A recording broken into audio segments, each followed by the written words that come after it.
Concepto y evolución del dogma heterodoxia modernista vs ortodoxia católica.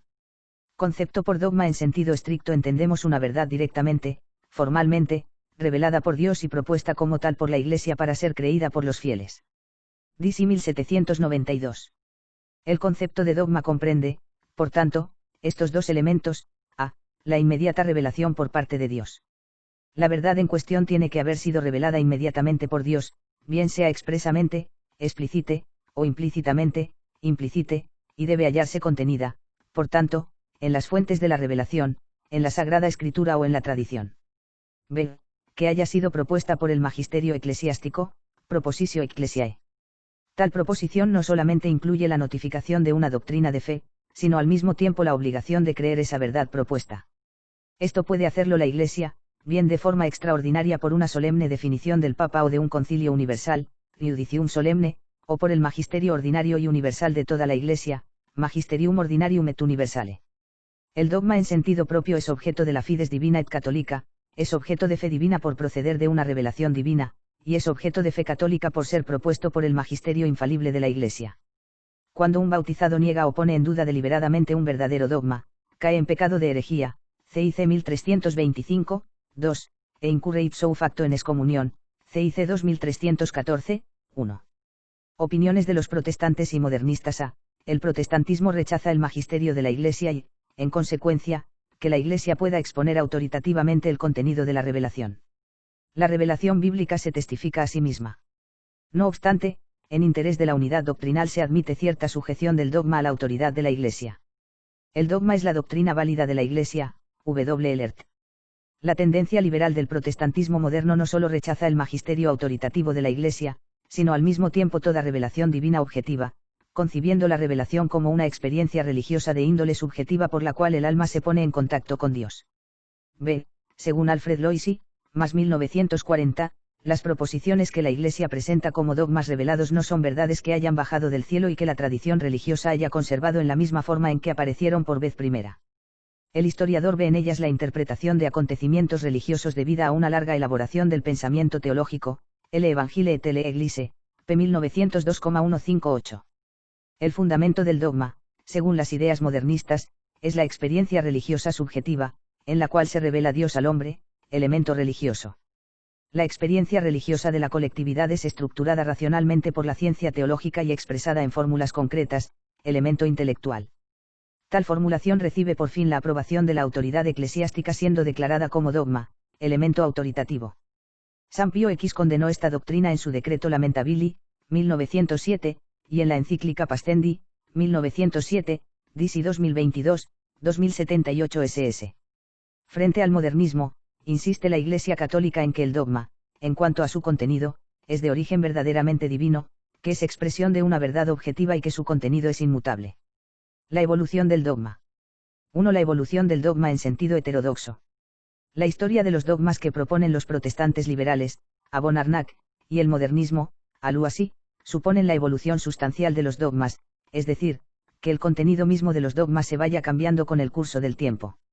El modernismo pretendió que, el progreso de las ciencias exigía que se reformasen los conceptos de la doctrina católica acerca de Dios, la creación, la revelación, la persona del Verbo encarnado, la redención, DC 2064.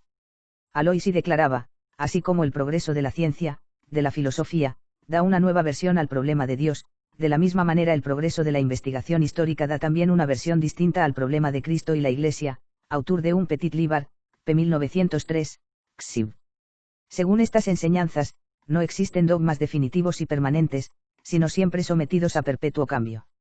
El Concilio del Vaticano proclamó, contra Anton Gunther, más 1863, que era herético aplicar la idea de evolución, entendida de esta forma, a los dogmas. DC 1818, Pío XII condenó, en la encíclica Humani Generis, 1950, DC 3011 s, el relativismo dogmático, que exige que los dogmas se expresen en conceptos tomados de la filosofía predominante en cada época y que sigan también el curso de la evolución filosófica.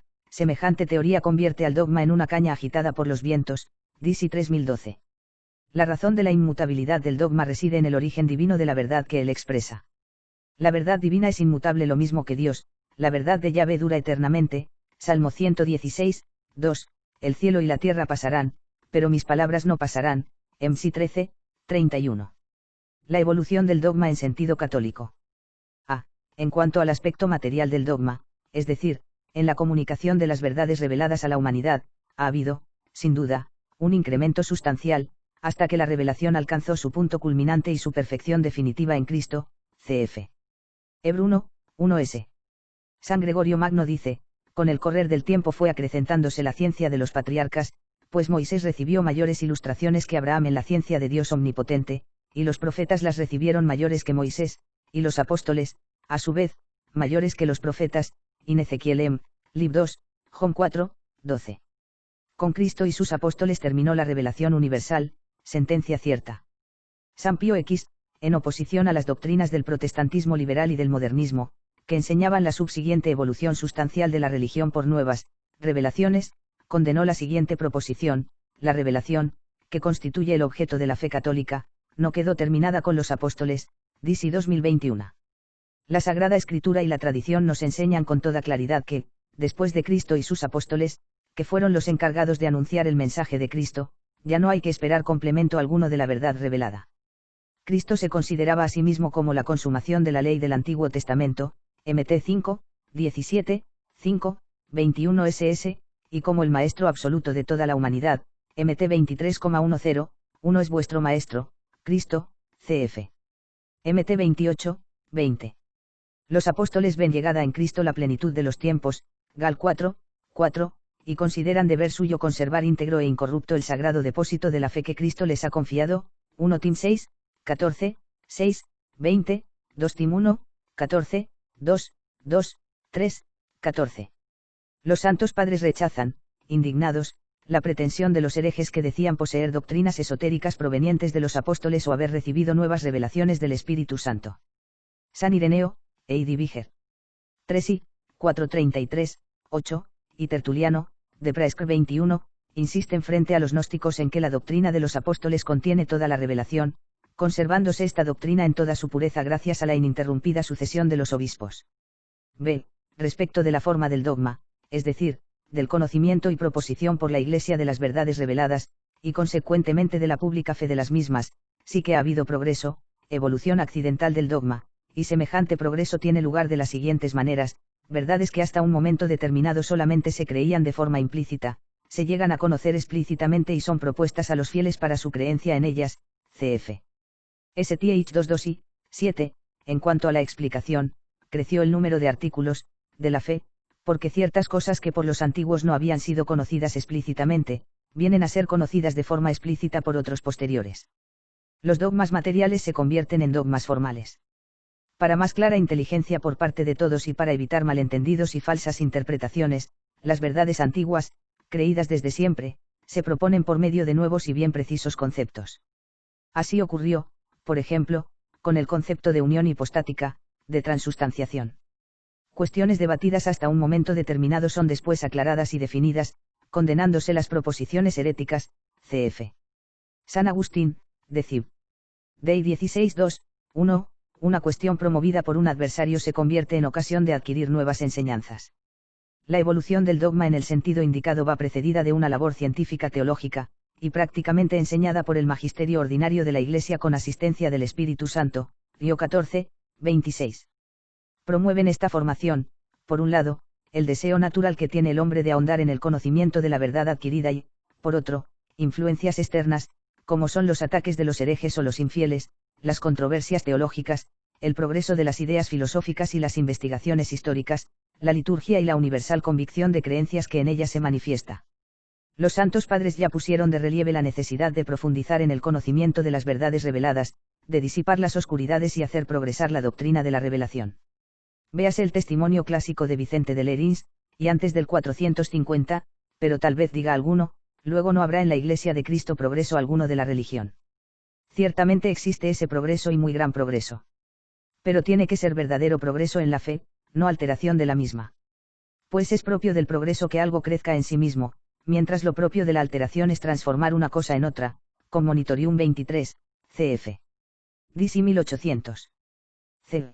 Existe también un progreso en el conocimiento que va adquiriendo de la fe cada uno de los fieles, según se va ampliando y profundizando su saber teológico. La razón por la que es posible dicho progreso radica, por un lado, en la profundidad de las verdades de la fe y, por otro, en la capacidad que tiene de perfeccionarse el conocimiento humano. Las condiciones subjetivas del verdadero progreso en el conocimiento de las verdades de la fe son, conforme a la declaración del Concilio del Vaticano, la diligencia, la piedad y la moderación, DC 1796. Revista Sacrificium Union Pia @sede de la sabiduría.es 3 y www.sededelasabiduría.es